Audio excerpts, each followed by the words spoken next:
बेटा 1 minute. Sorry बेटा, पीछे से टोका मैंने। अब तुम लोग जा रहे हो ना, तो तुम अनार का जूस पी कर जाओ। नहीं माँ, मैं ठीक हूँ। पी लो बेटा, मन शांत हो जाएगा और फिर डॉक्टर से भी अच्छी तरह बात कर पाओगे। मैं माँ जी के लिए बना रही थी, 1 गिलास तुम भी पी लो। पी लो, वैसे भी तुम नर्वस फील कर रही थी।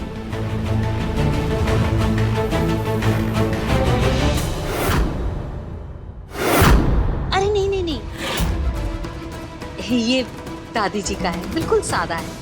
तुम ये लेफ्ट वाला लो, इसमें मैंने चाट मसाला मिलाया है।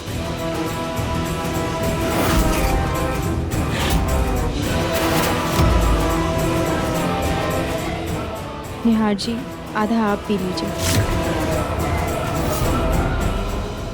तुम पी लो, मेरा मन नहीं है।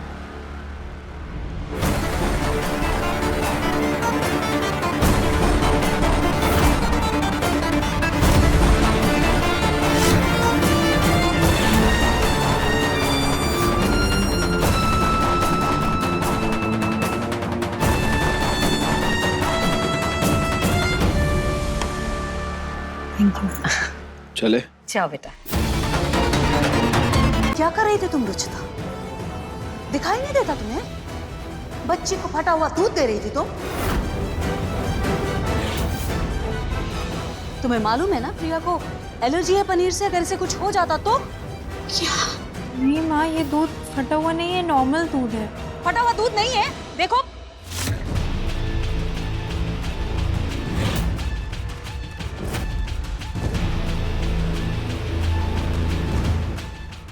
माँ, ये दूध तो नॉर्मल ही लग रहा है।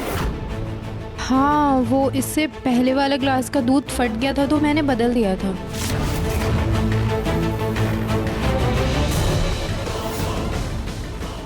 एक बार फिर से देख लेती हूँ।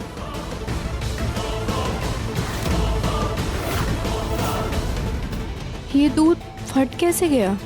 अच्छा हुआ मैंने देख लिया, चेंज कर देती हूँ।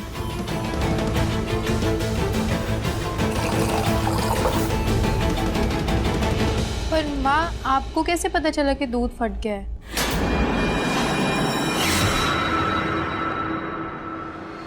वो मैं किचन में गई थी ना, तो मुझे फटे हुए दूध की स्मेल आई। लेकिन वो दूध तो तुमने फेंक दिया ना फिर? नहीं, वो दूध तो वहीं साइड में रख दिया था मैंने, उसका कुछ मीठा बनाऊंगी बाद में। यूं ही गिरते पड़ते रहने की आदत है क्या तुम्हारी? नहीं, वो मैं पानी मतलब खाना के लिए पूछने आई थी। Whatever. Anyways, कल रेडी रहना। मेरे कुछ फ्रेंड्स को तुमसे मिलना है, तो कल हम वहीं जाने वाले हैं। आपके फ्रेंड से मिलना है? हाँ, वो मेरी वाइफ से मिलने की जिद कर रहे थे। इससे ज़्यादा टाल नहीं सकता मैं उन्हें। आप टाल क्यों रहे थे? मेरी हरकतों की वजह से ना? हाँ, इसलिए कल 2 बजे रेडी रह के ड्राइवर के साथ ग्रैंड्स कैफे आ जाना। मैं मीटिंग से सीधा वहीं आऊँगा। चले? कहाँ? मुझे खाने पे बुलाने के लिए आई थी ना, तो चलो।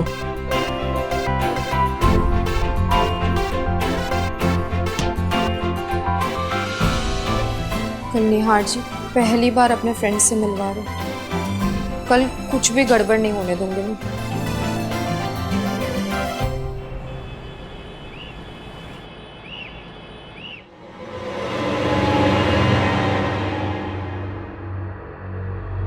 लंच पे बुलाया है, कैफे में मिल रहे हैं, ये साड़ी सही लगेगी। हल्की भी है और ज्वेलरी भी हल्की है। मुझे आप लोगों को कुछ बताना है। यूएसए के कुछ इन्वेस्टर्स इंडियन ज्वेलरी को इंटरनेशनल मार्केट में प्रमोट करना चाहते हैं। उसके लिए उन्होंने हमारी कंपनी को सबसे पहले टेंडर दिया है। अरे वाह, ये तो बहुत अच्छी बात है। अगर ये डील हम क्रैक कर लेते हैं तो हमारी कंपनी ग्लोबल मार्केट में आ जाएगी और ये डील आप दोनों संभालोगे। प्रतीक, तुम इन्वेस्टर्स को हमारी कंपनी के बारे में समझाओगे और हमारी फैक्ट्री विजिट करवाओगे। और निहार, उनके लिए प्रेजेंटेशन तुम बनाओगे। मैं? पर ध्यान रखना, कोई गड़बड़ नहीं होनी चाहिए। जी पापा। मैं बनाऊंगा।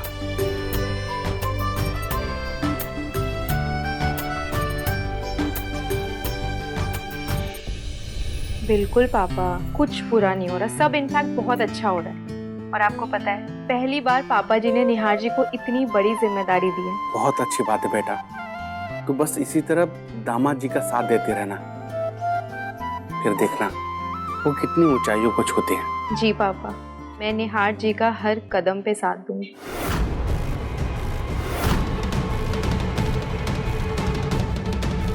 हम इंडियंस अपने ट्रेडिशंस के साथ सबसे ज़्यादा जुड़े होते हैं। अगर उन ट्रेडिशनल चीज़ों में मॉडर्न का मिक्स आ जाए ना, तो वो हमारे लिए सबसे बेस्ट होती है।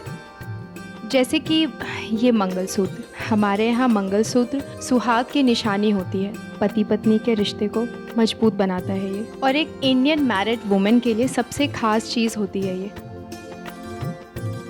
लेकिन अनफॉर्चुनेटली ये ट्रेडिशनल मंगलसूत्र की डिज़ाइन ना हर कपड़ों के साथ नहीं जाते, इसलिए हमने इसे कुछ इस तरह डिज़ाइन किया है जिससे ये हमारे हर कपड़ों के साथ मैच हो। और फॉरेन मार्केट में ये मंगलसूत्र काफ़ी ज़्यादा ट्रेंड में है, जैसे कि ये मंगलसूत्र पेंडेंट और मंगलसूत्र ब्रेसलेट। सुहाग के साथ साथ लोगों ने इसे प्यार की निशानी भी बना दी है। और ये पूरी प्रेजेंटेशन मेरे हस्बैंड मिस्टर निहार ने बनाई है। एक्चुअली ये वही प्रेजेंट करने वाले थे, लेकिन लास्ट मोमेंट में कुछ खराबी आ गई और प्रेजेंटेशन में गड़बड़ हो गई। और इस पूरे आइडिया के पीछे इन्हीं की सोच है, इन्हीं की मेहनत है सर ये।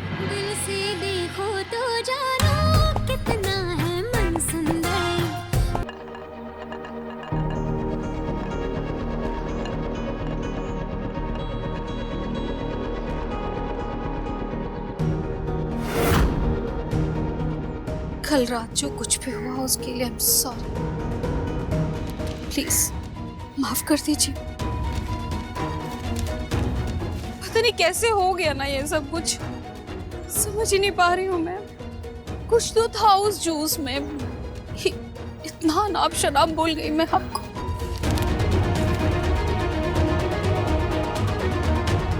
आज तक आपके सामने नजरें भी नहीं उठाई मैंने, और कल इतनी बकवास कर दी।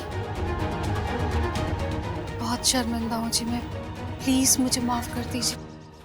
बस पूनम जी, इतना बड़ा तमाशा करने के बाद आप शर्मिंदा हैं? अरे शर्मिंदा तो आपने पूरे परिवार को किया दुनिया के सामने, यहाँ तक कि समझियों के सामने भी लिहाज नहीं रखा आपने। मैं तो किसी से नजरें नहीं मिला पा रहा हूँ।